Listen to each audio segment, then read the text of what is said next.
UFC 302 Makachev versus Poirier just concluded, and I want to give my thoughts on this entire card. I'm going to start with the main event because that's obviously the most interesting part about the card. It was the best fight of the night, gut fight of the night. The card was overall a dumpster fire besides the main event. So I'm going to start with the main event. Let's start on a positive note, right? So the main event, I think it concluded in the best possible way for both fighters, right? Poirier, that's a good fight to retire off of, right? He didn't get demolished. If he lost a competitive fight and retired and proved to the fans, he still got the dog in him. Don't count him out. He's not going to go out there and just get demolished by Makachev. That's a good way to retire. That's a good way to go out. I know I picked Makachev by round 1 sub, and I'm going to defend myself a little bit because it seemed like at some point, I think Poirier's defense was just really good, but it seemed at some moments when I was watching it live, I have yet to rewatch the fight. I probably won't for a while, but it seemed like there were some moments where Makachev would be on Poirier's back, and he would have like a hand almost under the neck a little bit, and it looked like he could pull off the rear naked choke. And I was watching it live, I was saying like, it is there. When you're watching the fight and you become like a coach as if they can hear you, I was telling him the choke is there, your hand is in position, but it seemed like he wasn't going for it, right? Like then he switched to like an arm bar, and he was switching to all these submissions besides the rear naked choke.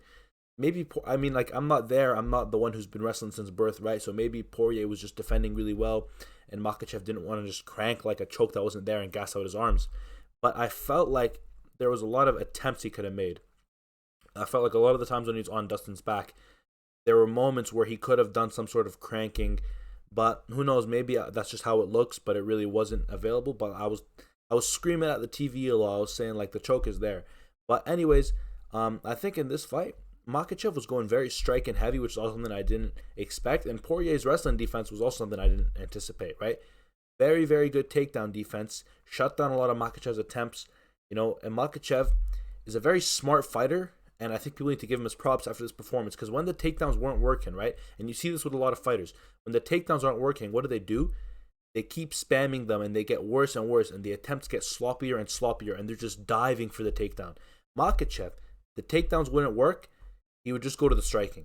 That's plan B for him, the striking. And he was doing very good on the striking. He outstruck Poirier in round 1. Round 1, there wasn't a lot of striking, but he cracked him in the beginning and then dominated him on the ground. Round 2, I'm pretty sure Makachev outstruck him there as well. And round 3, again, a mix of outstriking him plus the wrestling. And round 4, the numbers were actually pretty close, but I would give round 4 to Poirier because of the cut.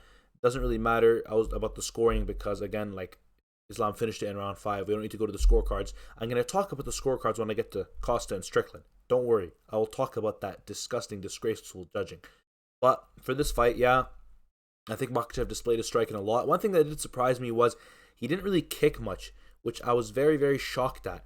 Like, part of my prediction was that Islam's not going to really go in with punches too much. He's just going to kick at range, right? And, go low, go high.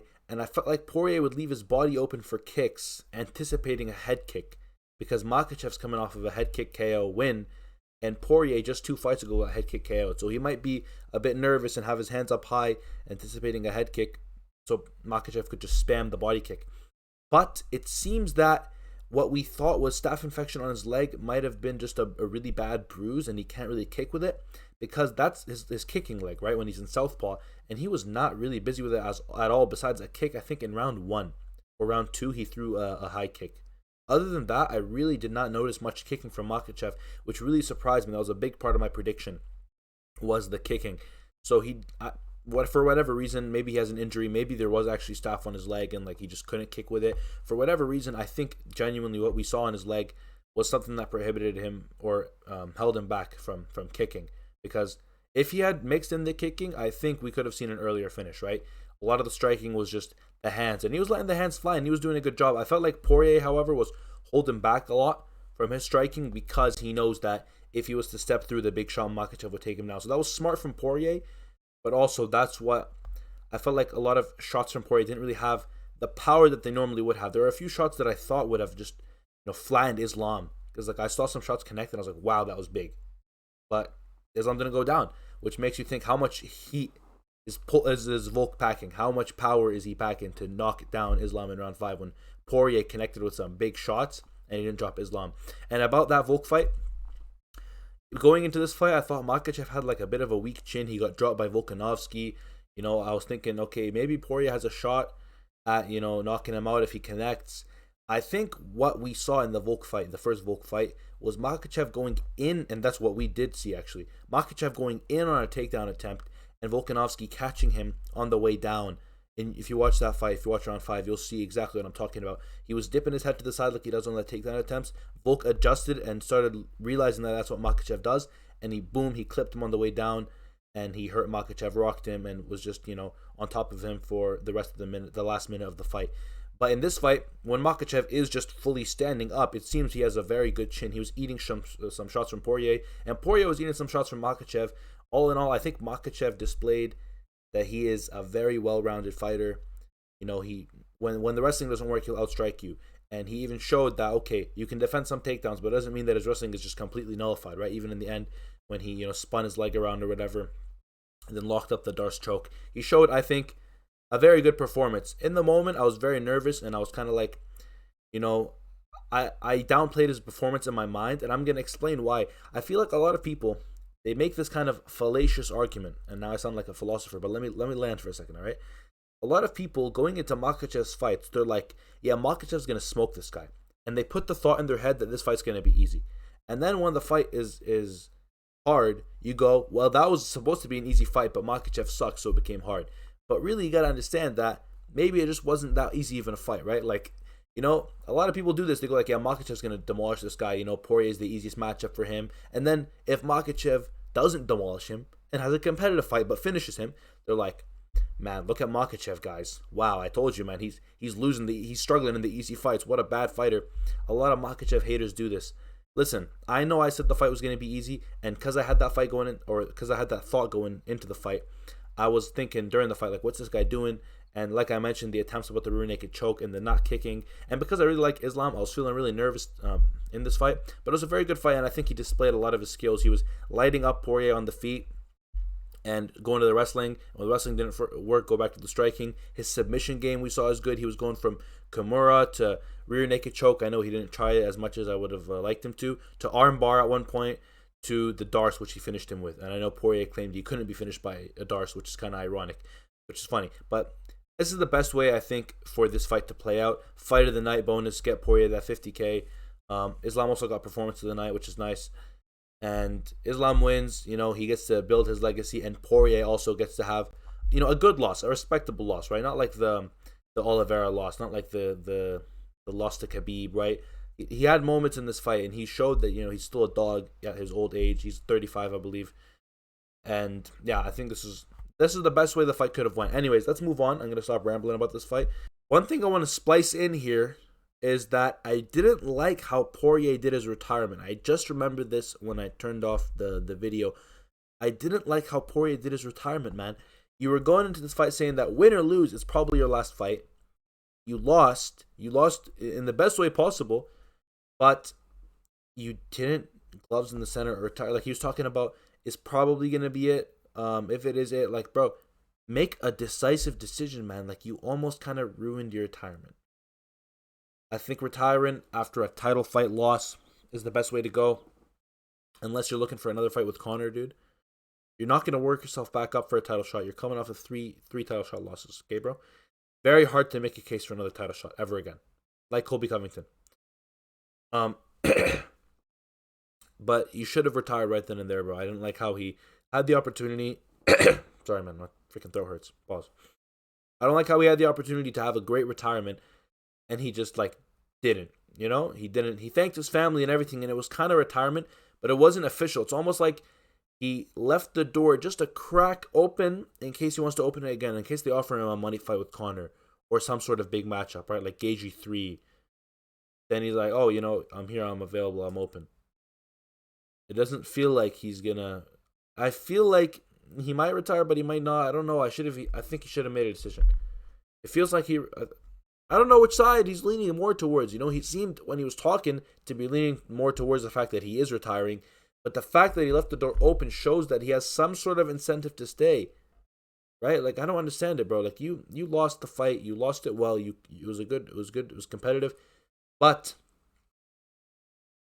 make a clear decision, bro. Just retire. That's something I wanted to say. Let's move on to the co-main event, Strickland versus Costa.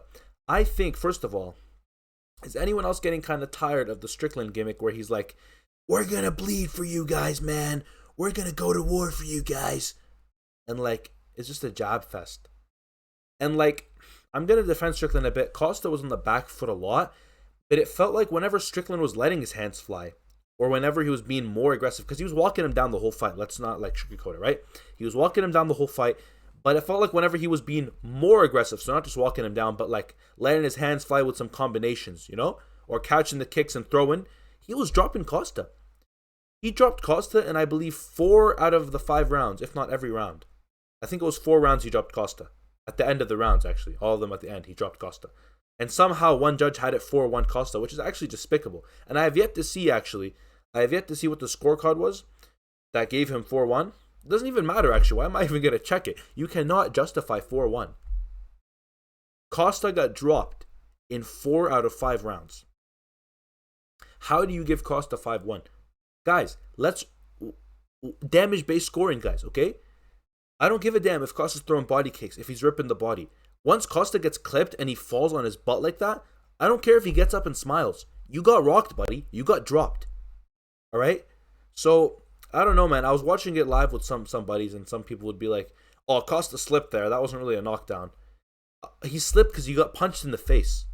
He slipped because he got punched in the face, lost his footing, and fell. You want to know why? Because he got punched in the freaking face. It's not like he just slipped and he just took a bad step and he fell. No, man. He got punched in the face and fell. That's a knockdown, little bro. That's not a slip. And he got knocked down in 4 out of 5 rounds, but somehow some judge had it 4-1 for Costa. Ridiculous, despicable judging. I can't even believe that happened. But also let's go back to the boringness of the fight, or the slow kind of pace. Strickland, whenever he was letting his hands fly, like I said, he dropped Costa 4 times. So I don't understand why he was being so slow. I predicted a 5th round finish because Costa was gassing, bro. It looked like at the end of round 3 he was done. And Strickland was slowing down. Why are you slowing down, bro? Like, yes, you comfortably won 3 rounds. Comfortably. Although one judge didn't think so. You comfortably won the first 3 rounds. I don't know which round they gave Costa, because the last scorecard was 49-46 Strickland. I had it 50-45 Strickland. One judge had a round to Costa. That could have been, I think, round 3. I think round 3 Costa didn't get dropped. That could have been round 3. But Strickland was looking at like a... Or maybe round 4, actually. Round 4. Maybe I remember round 4. It doesn't really matter, right? Strickland was looking at a comfortable, decision win. When he got to round 5, he was comfortably up.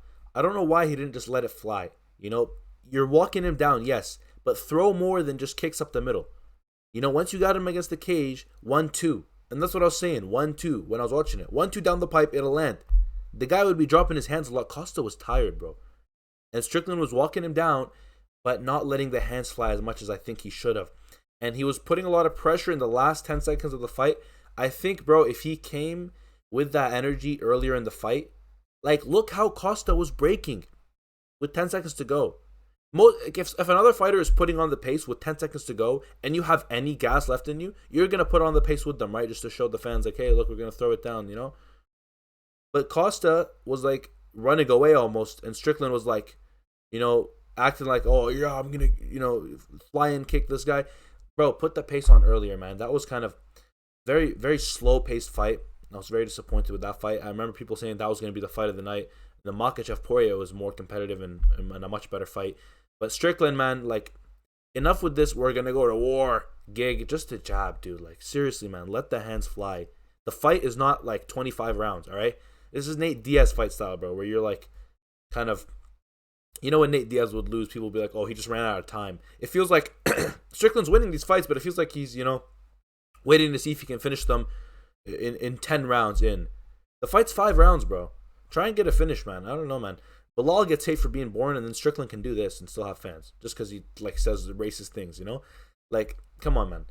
I don't know, man. You should put on more pressure when your opponent is breaking, dude. When your opponent is breaking and clearly has no gas, and whenever you go forward with a powerful punch, they're not there swinging back. Whenever Strickland was moving forward, Costa was kind of like cowering away. And the only times Costa would rip Strickland with these powerful shots is when Strickland was just walking forward and not throwing much. When Strickland was walking forward and, not even when he wasn't like throwing those teeps or whatever, that's when Costa was getting comfortable and trying to swing, So I guess that's what backed Strickland off. But Strickland doesn't realize that if you put that pressure on, Costa's going to stop. He's going to buckle. So I still stand by my predictions. I think my predictions were good. The first round sub, I think Islam had opportunities, dude. I don't know why he didn't take them for whatever reason. Maybe I just didn't, like, maybe I saw it differently and he was in the moment and he saw, okay, maybe it's not best to commit to this choke early on, gas my arms out, whatever. Let's move on from that fight. Costa, Strickland. I think Strickland could have gone that finish in round 5. Judging how the last 10 seconds were, if Strickland put on a pace, not like that, but just a tough pace, like he put on against Abus Magomedov in round 2, where he was just swinging, and not letting Abus breathe. But in this fight, he was kind of stepping back, like, bro, put the pace on, man. I'm kind of disappointed with that fight. Anyways, let's move on from that fight. Yeah, the judging was despicable. The fight was kind of boring and slow. I think Strickland should have put it on earlier. Yeah, those are my thoughts on the fight. But yeah, comfortable Strickland victory. Like I said, man, Costa's power is kind of a joke. Everyone's talking about, oh, Costa can knock him out. Costa's power is a joke, man. He doesn't actually really have power, all right, bro? And Strickland does not have a bad chin. Yeah, anyways, let's move on from that fight. What was the third fight? Kevin Holland versus Mikhail Oleksiejczuk. That was a good fight. That was a very fun fight for however long it lasted, you know. Holland got dropped, and then he pulled that armbar, and he snapped Mikhail's arm. There's not much to say about this fight. Mikhail was protesting afterwards, which was kind of funny. Like, dude, your arm snapped, bro. Your arm is dislocated, bro. Shut up, bro. Talking about, I didn't tap. Because at one point, I was wondering, like, did he tap? It looked like his arm was broken, but I wasn't sure. And then he moved his hand kind of towards his arm a bit, and it looked like it might have been a tap. But it turns out he didn't tap. So I guess he was protesting, like, I didn't tap. But then it's like, bro, your arm's dislocated. Like, shut up. Anyways, yeah, that was a good fight. Good from Kevin Holland to take that on short notice, up a weight class, and to break that guy's arm. Moving on, what was the fight below that? Oh, yeah, this one. This was a shit show. Nico Price versus... Fuck, was that guy's name, bro? I actually forget his fucking name. Something Morono, right? That was such a dumb... Who put those guys on the main card, bro? I cannot believe that was genuinely the most boring fight I ever saw in my life, bro. Literally, by the end of round 1, both fighters were gassed. That is inexcusable, bro. And they booted Jailton Almeida off the main card to have these guys. The main card was originally, instead of Nico Price against, was his name Grant or Alex or something like that? Something Morono. We could scroll down and see, but I don't want to scroll down. This is a nice backdrop to have for the video. It was Jailton Almeida versus something Romanov, and they moved that to the prelims, and instead they moved up Nico Price versus this guy, right? They booted Jailton Almeida off the main card. I have a screenshot of Jailton Almeida being on the main card. They booted him off, and Jailton Almeida got a submission. These guys, by the end of round 1, they were gassed, bro. Who is this Morono guy? He was, like, from the beginning of the fight, right? I didn't make a prediction for this fight. One of my buddies, he made a prediction for the main card, and he had the Morono guy winning. So I was telling him as a joke, like, at the beginning of the fight, and I've never seen these guys fight, by the way. Who the fuck are these guys, bro? At the beginning of the fight, I was telling him, like, bro, this Morono guy is dancing around like he's never been in the octagon in his life. Like, this looks like a bad prediction. This guy's striking like a soy boy. You know, that's what I said. What is this? They genuinely, it looked like they got 2 volunteers from the crowd to come and step in the octagon. Like, hey guys, our fighters pulled out. Which 2 brave men from the octagon want to come put on these UFC Venom shorts and get in the octagon? Which 2 brave men from the crowd want to step up and give us a fight because these guys pulled out? Like, that's genuinely what it seemed like was happening. What a sloppy fight. Every punch looked like it was in slow motion. These guys looked like they were gassed after 1 round. And I remember the funniest shit in the world, after round 2, when it was round 3, Nico Price was like a minus 15,000 favorite because of how shit Morono looked. Nico Price didn't look good either, but he looked kind of sharp. Morono looked like he couldn't even stand on his feet, dude. Every time he was moving around, he was like jumping around, jittering around, like, dude, what are you dancing for? It's not a dance floor, it's an octagon, bro. Plant your feet and throw a punch like a normal person, bro. Nico Price was a minus 15,000 favorite, which is crazy. Morono does not belong in the UFC. Nico Price was like, both of them suck, bro. What kind of a shit show is that? Worst fight the UFC's ever put on. To have it on the main card of a pay-per-view is genuinely ridiculous. Genuinely shameful, bro. This card was genuinely kind of a dumpster fire besides the main event. Actually, you know what? The main card wasn't terrible, right? We had a first round finish in Kevin Holland. We had this shit show. We had the Strickland Costa kind of shit show. They were getting booed, which is crazy. Strickland Costa were getting booed after saying, we're going to go to fucking war, dude. And Makachev was getting booed every time he would take Poirier down. But that's because the fans they were just salty. But Makachev Poirier was a very good fight. Kevin Holland, quick finish. The fight before that, Randy Brown versus Dos Santos. Diego, was it? No. That's someone else. Dos Santos, whatever his name is. Randy Brown versus Dos Santos. That was a good fight. I enjoyed that fight. I remember watching it live. This is the only comment I really have about this fight. I had it exactly the way they just scored it, 29-28. I had Randy Brown winning the first round, and Dos Santos winning the second round. Randy Brown came back win the third. One thing I want to mention, bro, is I'm starting to get sick of Joe Rogan on commentary, bro. And I know this is not like a unique take. Everyone's talked about this, bro. But Joe Rogan needs to get off the mic sometimes. Like, seriously, bro. In this fight, for example, Randy Brown versus Dos Santos, right? Round 2 happened, okay? Dos Santos, I think he rocked Randy Brown and then took him down. He might not have rocked him, I forget. But he took him down, essentially. He had his back and was cranking sub attempts. There were so many sub attempts. There were points where I was like, Randy Brown might tap, bro. His face looked like his jaw was gonna break, bro. It looked like he was getting neck cranked like crazy. At the very end, Randy Brown escaped. Like, I think this was like 20 seconds to go. Randy Brown escaped. He got Dos Santos' back. He got, I think, maybe one sub attempt and then a few elbows. And then beginning of round 3, Joe Rogan was like, that was a close round. You know, you never know. What are you talking about, bro? What did Randy Brown do that Dos Santos was not doing for like the whole round? Dos Santos was cranking sub attempts and throwing elbows and strikes on Randy Brown. Pretty sure he's throwing elbows and strikes on Randy Brown for like the entirety of round 2. And then Randy Brown reversed it at the end of round 2. And he did the same thing, but just for less time. Why is Joe Rogan talking about that was close? I'm genuinely sick of Joe Rogan on the mic, bro. Like, I know he's a long time, you know, like he's a fan favorite or whatever, but like, bro, what is this? Strickland Costa, bro. Strickland landed literally like 1 or 2 leg kicks. And Joe Rogan wouldn't shut up about, look at the welt on that calf. Look at the welt on Strickland's calf. Bro, there's literally like nothing, bro. I was looking, there's like barely any discoloration, bro. He landed 1 kick, bro. And then when Strickland started to check him, look at the welt on Costas. Always talking about some welt, bro. Shut up about the welt, man. Shut up about the welt. No, what welt are you talking about, bro? The guy loves calf kicks. The guy loves grappling. I don't even know why I brought up the fact that he loves grappling. I remember why I mentioned that now. Because Joe Rogan has this stupid shit called that playground analysis or whatever, and it's so stupid. They even have it in UFC 4, bro.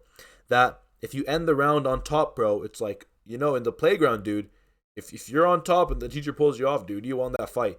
Bro, it's an octagon, not a playground, all right? Get that bullshit out of here, bro. Joe Rogan, bro. He mentioned that in the Islam fight, bro. Islam Volk won. When Volk dropped him at the end, he's like, dude, if the teacher's pulling you off, shut up, bro. What kind of UFC judging is this? If the teacher's pulling you off at the end of the fight, what? So you're telling me if like I drop someone, rock them, 10-8 them, and they end the fight on top? That's a bad look, dude. He said that. Oh my god, bro. He said that in the Leon Edwards fight, I'm pretty sure. I'm 99% sure it was him. He said that in the Leon Edwards fight versus Colby Covington, UFC 296. Leon ended the fight on the bottom, right? Colby Covington, you know, he got on top. He's sort of doing some baby little sissy hammer fists on Leon Edwards. And Joe Rogan, I'm pretty sure it was Joe Rogan, he was like, that's not how you want to end the fight, man. Dude, he literally won the last 4 rounds.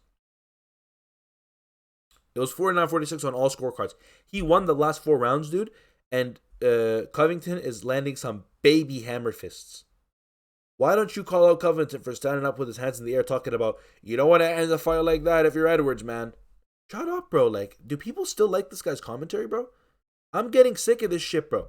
And now in this fight with Randy Brown and Dos Santos, when Randy Brown ended the fight on back, you know, and he was in the dominant position to end it, Joe Rogan's like, you know, that's big, you know, you don't know. He kind of switched it up at the end. Yeah, dude, for the last 20 seconds of the fight. For the rest of the 4 minutes and whatever, 4 minutes and a half, that was all Dos Santos, bro. Talking about Randy Brown ended it in the dominant position. Joe Rogan's commentary is getting on my nerves, bro. Anyways, that's my thoughts on the main card. The main card was you know, not terrible. We started off with an okay fight. It was good, decent pace. You know, it was all right, not terrible. And then we had a shit show, and then we had a first round finish, and then we had a really underwhelming performance from both Strickland and Costa, and then we had a very good fight in Makachev Poirier, a lot closer than people thought it would be, which is good. Let's not sleep on Makachev. Makachev has good striking. He struck with Poirier. Poirier was talking about let's box. Makachev boxed, and he brought it. Makachev is good, man. And Dana White. Last thing I want to mention, Dana White was talking about. I saw this clip of him in the post-fight press conference talking about, to have Islam Makachev or anybody above John Jones in the pound-for-pound rankings is crazy. If they move Islam Makachev down, I'm gonna be so pissed. There's no way they move him down. John Jones does not deserve to be pound for pound number one. And I don't want to talk about this too much because I actually plan on making a video about the pound for pound rankings. I don't believe he even deserves to be number two. I'm actually sick of this pound for pound bullshit. John Jones, dude, okay, bro, you won a fight 3 years ago, man. Good for you, man. You cleared out the light heavyweight division 4 years ago. Yeah, round of applause for you, dude. It's 2024, bro. You had a robbery decision against what's his face? Fucking what's that? Dominic Reyes. You had a robbery decision against Dominic Reyes. That was your last fight at light heavyweight, and then you took 3 years off. And do you guys know that John Jones? Do you guys remember this? John Jones was still on the pound for pound list right before his fight with Cyril Gane. So 3 years of inactivity. Your last win being a robbery against Dominic Reyes. I think he was number 10 on the pound for pound list. How despicable to be inactive for 3 years and be number 10 on the pound for pound list. Why don't we put Stipe Miocic there, He was the heavyweight champ. He just came off of one loss, It's one loss, Keep him on the list, guys. It's one loss. He's still a legend. He's still a GOAT. Why do we do that, bro? If you're looking at all-time status to make a GOAT rank, to make a pound-for-pound ranking, that's genuinely stupid, man. That's genuinely stupid. All-time, Volkanovski is above Makachev. He's above Edwards. All-time. Above Pereira. Arguably, I know a lot of people are putting him very high because of the 2 belts, but, let's calm down, guys. He has 1 title defense, across both of his belts, All right, let's calm down. Whatchamacallit? Volkanovski's very high all time, but he's number, 7 on the pound-for-pound list. You want to know why? Because he's coming off of a few losses, dude. All right? We're not looking at all-time status here, man, when you make these pound-for-pound rankings, bro. Let's get John Jones out of that number 2 spot, bro. Underneath him is Edwards, who's defended his belt 2 times. Underneath him is Pereira, who's won a belt in 2 divisions, like Dana White likes to glaze Joe Rogan for. Thing is, when he won the belt in 2 divisions, he didn't take 3 years off, though, bro. And you know who he beat, bro? He beat former champs, all of them. Who did John Jones beat to win the heavyweight belt? Cyril Gane, who was just coming off a title loss win. Come on, man. Talking about John Jones deserves to be number 1 pound for pound. Shut up, Dana, trying to sell that fight with Stipe Miocic, man. Shut up, man. I hope John Jones loses, man.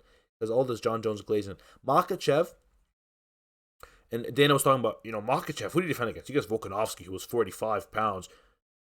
You booked that fight, bro. Shut up, man. You booked that fight. Makachev made the dominant lightweight champion, Charles Oliveira. I know he had close fights, but he was just beating everyone. Even though he was getting dropped, he looked like he has best recovery. You drop him, doesn't matter. He's going to come back and win. Oliveira was looking unbeatable. People started to realize how good Oliveira was after after that fight with Poirier and that fight with Gaethje. And Makachev made it look like that guy didn't even belong in the UFC. So much so that everyone was like, oh, that wasn't Oliveira, man. That's how bad he looked. And then Makachev had the fight of the year with Volkanovski. And although Volkanovski is a tough matchup for him, stylistically, he still beat him. Easily 3 rounds to 1, maybe 4. 3 rounds to 2, maybe 4-1. And then he KO'd Volkanovski. Short notice, but he KO'd him. First round. And then he had this fight with Poirier. Close fight, demonstrated his striking and his well-roundedness. And Dana's still whining about John Jones. Let John Jones go. Juice in peace, bro. Sick of this bullshit. Anyways, decent card, right? Not bad. Some shit show, some dumpster fires, right? All in all, another thing I want to mention before I end off this rant is, there are good fights, but I also like to be invested in, the fighters, You know what I want to say? When I'm watching a fight, I should be thinking, okay, what's the outcome of this fight gonna weigh on the division? You know what I mean? So, for example, what was the main card opener of 300? That was Bo Nickel. We're gonna forget about that fight. Okay, we're gonna forget about that. The next one was Arman Saruki and Charles Oliveira. That was a number 1 contender fight. Let's actually not talk about 300 because 300 was a rare occurrence. You know what I'm saying? 300 was a rare occurrence. That was a great pay-per-view, right? Let's talk about 299. What was the main card opener? Peter Yan Song Yadong. That's a big matchup in the bantamweight division. Next fight is JDM, Gilbert Burns, another big matchup at the welterweight division. Next matchup is we introduce MVP to the UFC, another big matchup at welterweight. And the next matchup is Poirier, and the next matchup is it was Sugar Sean. The main and co-main events should not just be the biggest selling point of the fight, bro. A main card of a pay-per-view should have fighters who are, first of all, ranked. The first 3 fights did not have ranked fighters, which is insane. Yeah, the fighters should be ranked. Ranked, actually, period. Because any ranked fight is consequential to the division. Why are there unranked fighters on a pay-per-view, man? You're paying to watch some unranked guy, but what is this shit, man? Like, they won't even have them at the press conference. That's how ashamed they were of the card. If you can't have them at the press conference, bro, they shouldn't be on the main card. They should be on the freaking prelims, all right, bro? UFC 300, everyone was at the freaking press conference. All the fighters. And you're telling me you can't find 10 guys, actually 5 per side of the press conference. You can't find 10 fighters to put on a pay-per-view that are at least, that can at least be present at a press conference. You're so ashamed you can't have them be at the press conference. Anyways, I'm just going to count my rant off there. If I keep leaving this mic on, I'm just going to talk about more and more things. I'm going to make a video about why John Jones does not deserve to be on the pound-for-pound rankings. And I might rewatch this fight and make some maybe highlights of Makachev striking and some points. I was trying to find the fight replay to watch it, but actually, I think with the pay-per-view, you can watch a fight replay, right? Maybe I'll just do that, actually. I have a freaking pay-per-view with my buddies. Why am I freaking trying to find it completely legally online, of course? Anyways, like and subscribe, guys. I'll see you guys next time. And yeah, comment, let me know your thoughts on this pay-per-view. I thought it was mediocre. Yeah, like and subscribe. I'll see you guys next time.